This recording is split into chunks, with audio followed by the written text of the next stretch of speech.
My name is Arthur Slatkoski. Uh, I've lived here all my life. I was born in this house in 1921.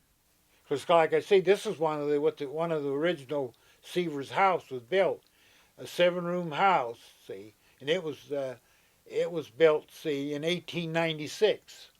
The schoolhouse set right here, right right across where my mailbox is. That's where they tell me the schoolhouse is. And the company store was up here across from Rodney.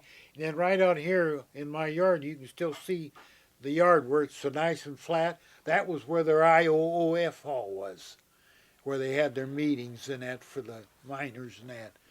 There was a pool hall they had down here, and we used it for a barn there for a while before we built the big barn. Seevers was right around 600. Yeah, this whole 40 was with houses. But see, my father was a blacksmith, and of course, both of my mother and dad both migrated from overseas. But Dad come over here first and got a job to earn the money, and then he sent the money back over for to bring his girlfriend over where they got married. But Dad was the blacksmith, and he worked in the number 10 mine. He worked in the number 7, and he worked in number 8 and the number 9. He was at number 9 when he died young. He died at age 55. He had a tough job. Back there, it was all forge. You know, you had a forge, an anvil, and you beat it all. He used to sharpen the bits and the pits and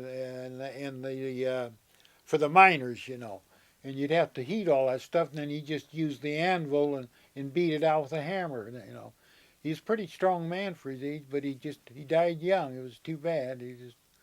But I was just my first year in high school, and I drove a truck then and hauled out from this mine number 11. I hauled coal for I think till Bill Abrams was the manager of the mine.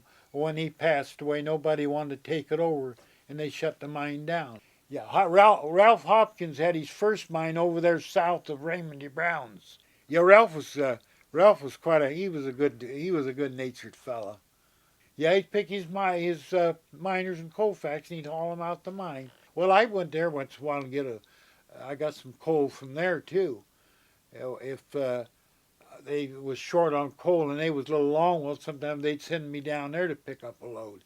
And then, then Hoppy, the reason why number 7 down here closed, see, they went underground clear over there where Donna's strip mine is, and that's where they got flooded out. See, well, Ralph Hopkins had got it in his head.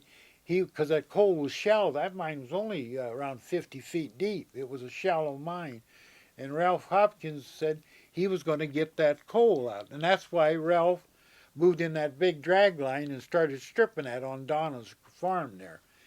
And he thought that, you know, they'd get the coal uncovered, but before they'd get it in, the walls would slip in. But they thought that him and his two boys, they took some coal out of there, but they didn't make, and they finally give it up because they had the same problem like with 7. The water just flooded them out. After that, well, then Crescent, Cole, and Barron, they worked a little longer, but they finally give it up too. Well, see, they got to Iowa. Iowa coal wasn't the best. It was pretty sooty in that when you burn it. It wasn't as clean a burning like the coal we used to get out of Kentucky and that. It was more better variety of coal. The mine started closing down because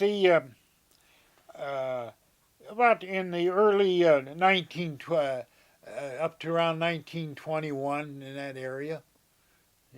There's a lot of history right through here. It was quite a town.